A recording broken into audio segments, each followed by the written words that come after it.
నుంచి నీకు ఫుడ్ పెట్టాలి, సరేనా? నో ఫుడ్ టుమారో అనుకోవచ్చు. అసలు అలాగే ఇలా పడేసేది.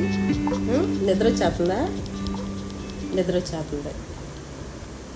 మమ్మీ నువ్వు ఫుడ్ గురించి మాట్లాడినప్పుడల్లా నాకు నిద్ర వచ్చేసింది. మమ్మీ దయచేసి నువ్వు ఫుడ్ గురించి మాట్లాడొద్దు అన్నట్టు చేస్తున్నావు. అస్సలు పట్టించుకున్నమాట.